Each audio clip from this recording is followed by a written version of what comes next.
love the one you're with.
president of the Brolicane Block Club. But we are within the Woodward Village. I'd like to take a moment to acknowledge our Mayor, Mike Duggan, and also our Council President, Mary Sheffield. I'd like to acknowledge her for her consistent presence, her deep commitment to our neighborhood. She doesn't just talk about things, she shows up and she makes things happen. For us, that kind of leadership, it means everything. Yes, it does. It builds trust, it strengthens our block, and it reminds us that our voices matter. We're excited about what's ahead, and we're proud to stand together in this community. Once again, welcome everyone. Now, I'd like to introduce Miss Geraldine Noble. She's my neighbor and a great friend. Yes. Good morning. Well, it's afternoon now, isn't it? You know, it's a beautiful day on Burlingame. You know,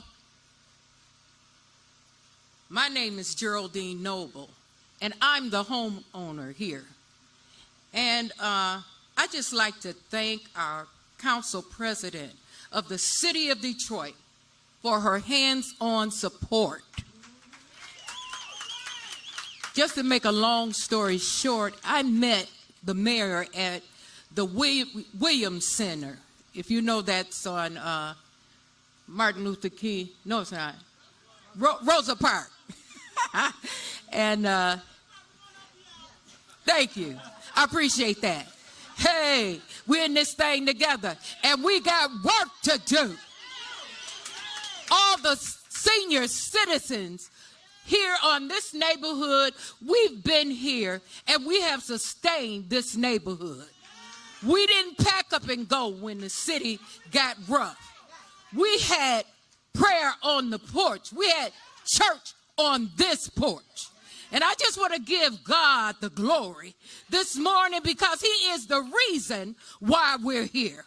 He allowed us to come together one more time. How many of you agree with me? Oh, yeah, he's good. Don't get me started. Hey, because he's opened so many doors, made so many ways. He allowed the council lady to be at that center at the time I was there. And he allowed me to walk up to her and ask her what was going on. And she told me about the grant. I didn't get it the first year, but the second year, they called me and said, you have been approved. Hallelujah. Thank you, Jesus. I'm a senior citizen. I didn't have no money to have no new roof put on my house. I want a fixed income. But guess what? God allowed us to come together for such a time as this. And now, here we are again. She came down the block. She introduced herself again. And here we are. And we're going to support her with everything we know to do. Come on, let me hear you say, Mary Sheffield. Mary Sheffield. We got work to do. Hey, you can...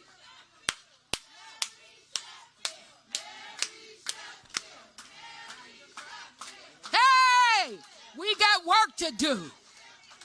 Amen. So at this time, yes, I am grateful to the city of Detroit and its administrators for the investment in us in helping our neighborhood thrive. And I expect more. We expect more. We know it's coming because we have the right people in place. How many of you know this is going to be a momentous occasion? Yay!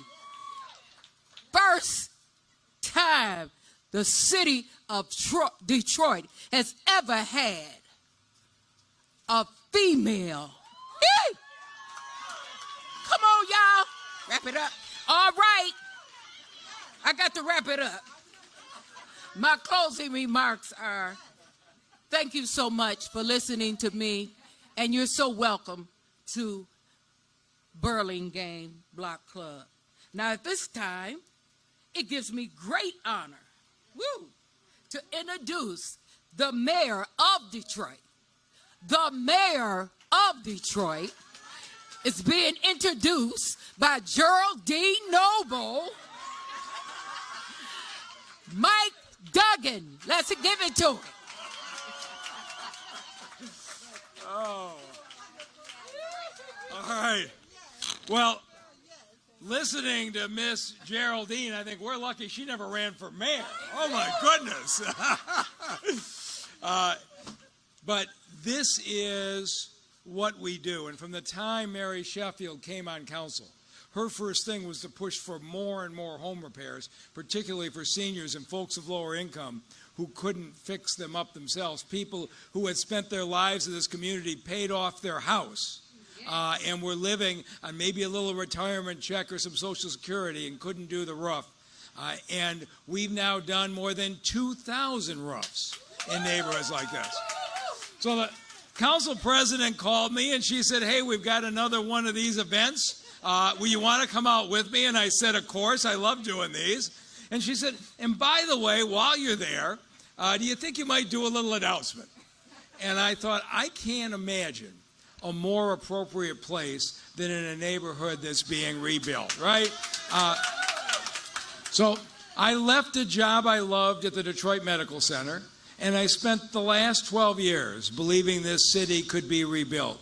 And I worked with the 600 block club presidents and the 9,000 city employees and the partners on city council. And we've come a long way. And I have a deep feeling about making sure that the progress we made doesn't go back.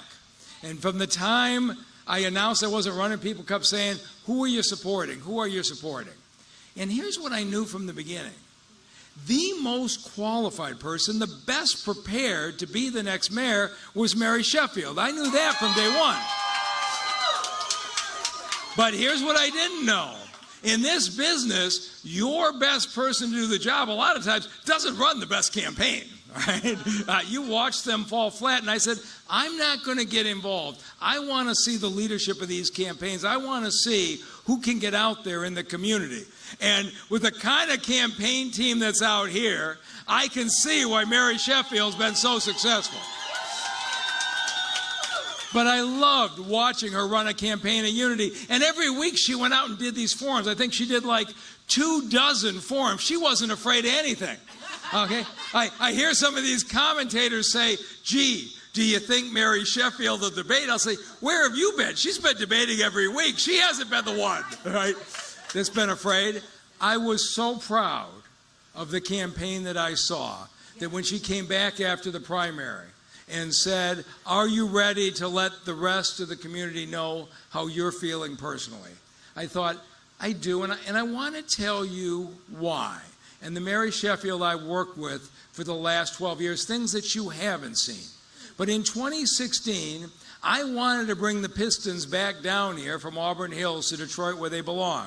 And the kind of us versus them politics that has plagued the city raises hand. You can't do anything for those wealthy business people. Don't help them at all. But the jobs, when you brought the Pistons down, you bring the concerts down, the jobs would be enormous.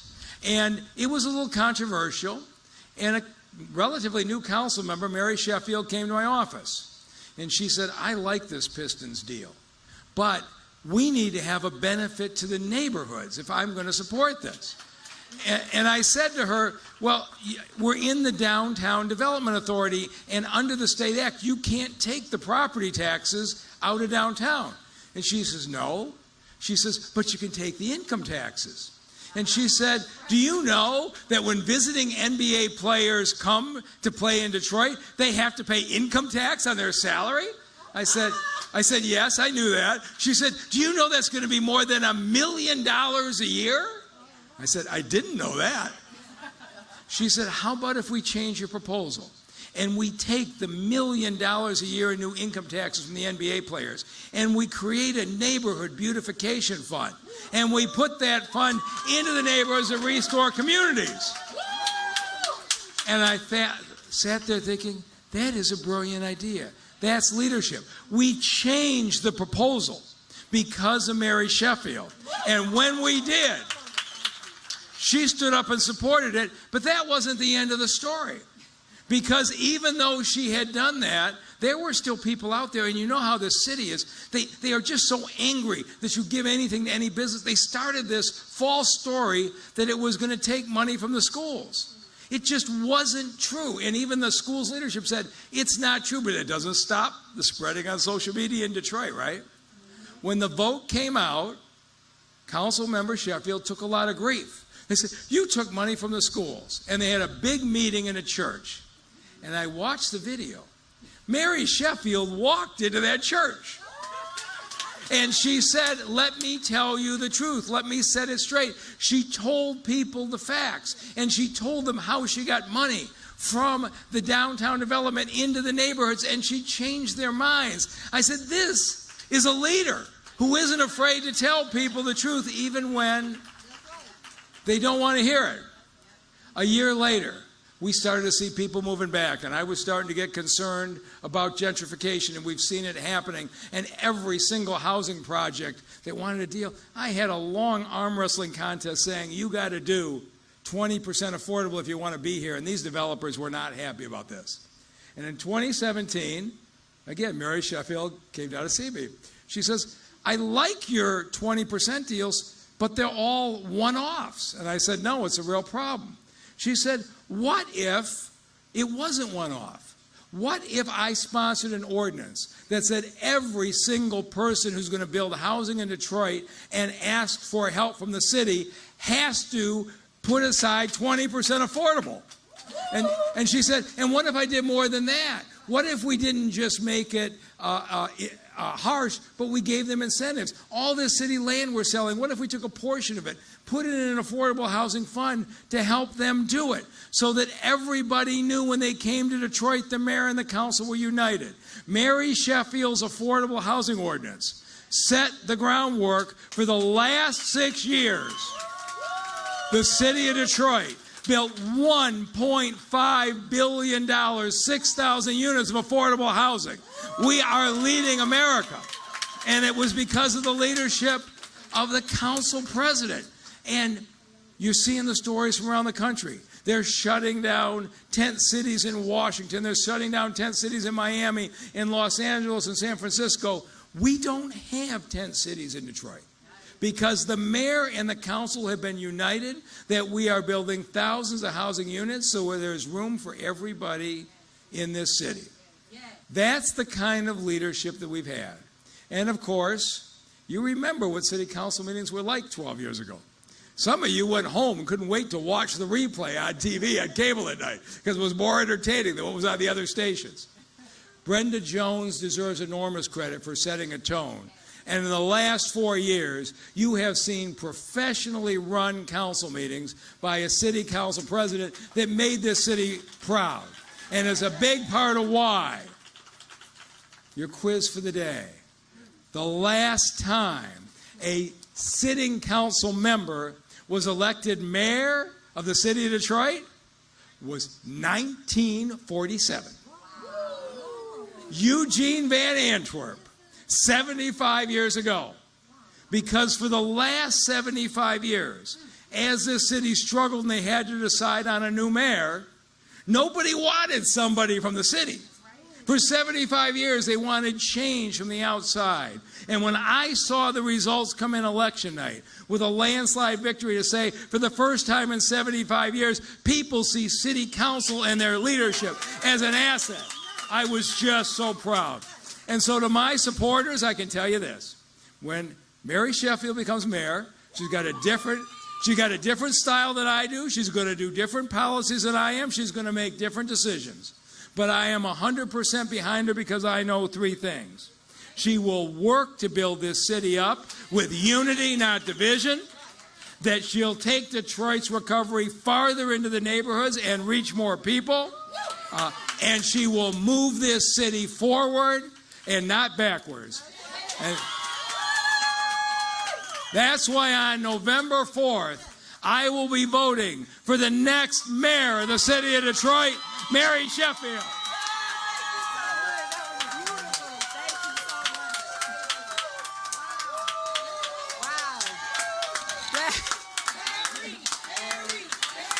Wow.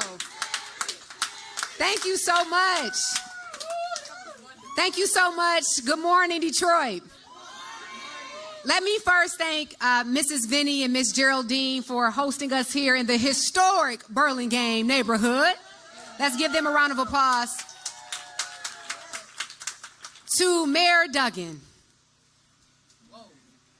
Wow. He says so much. I am so full because our relationship and this work on the city council has evolved over the 12 years. And I just want to pause to, first of all, thank him for 12 years of dedicated service to the betterment of this city. Let's give a round of applause to Mayor Duggan.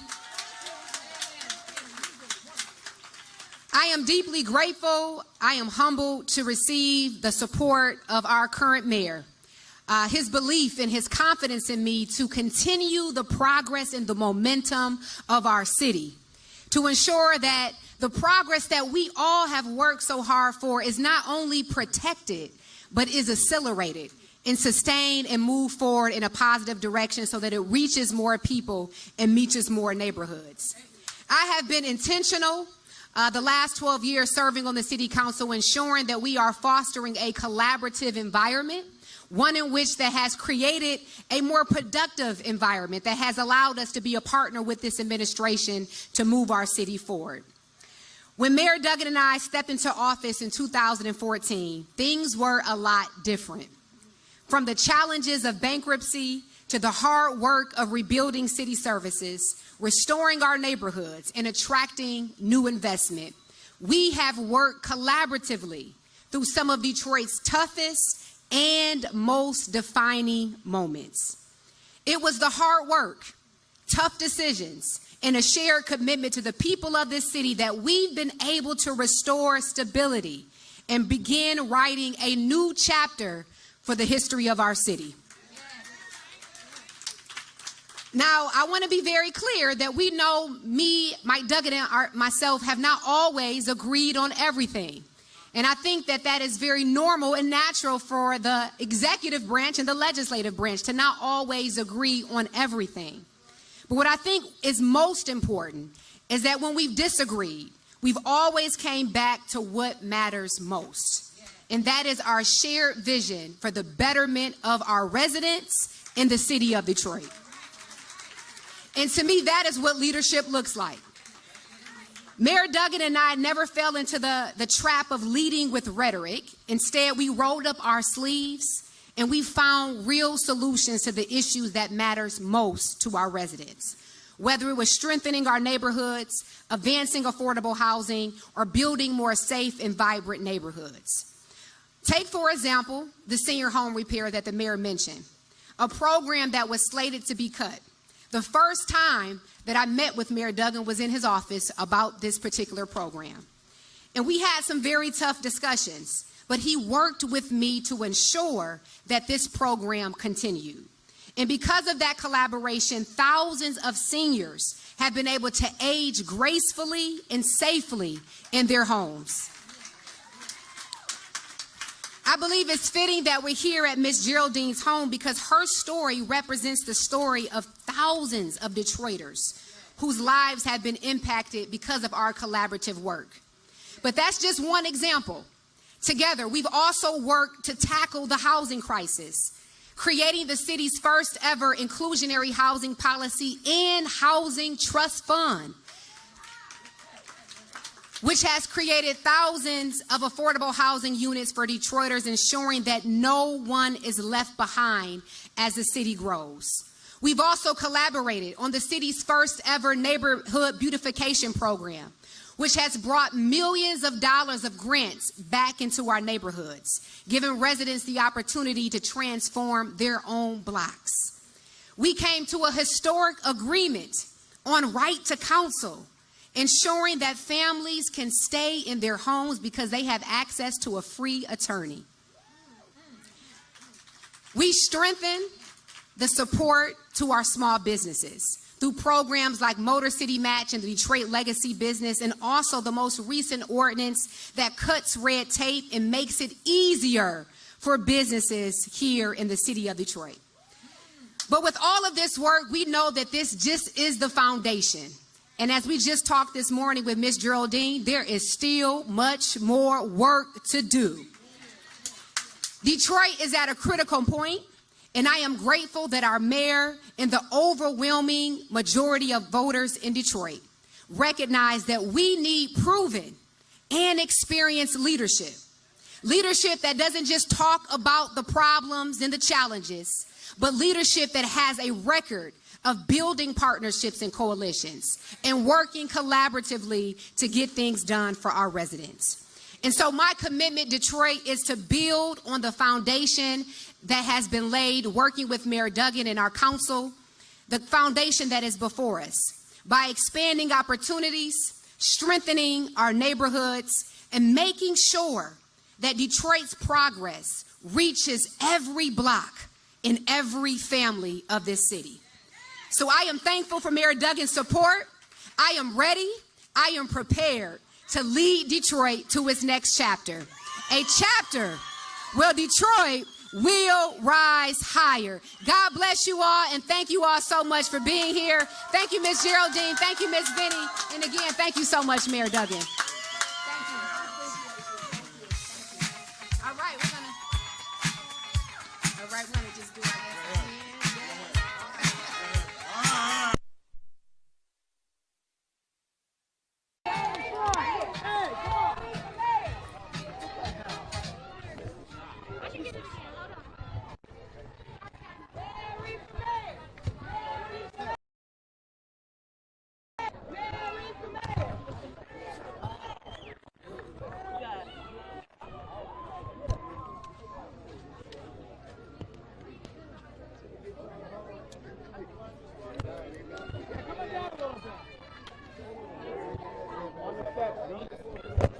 On the set, this again.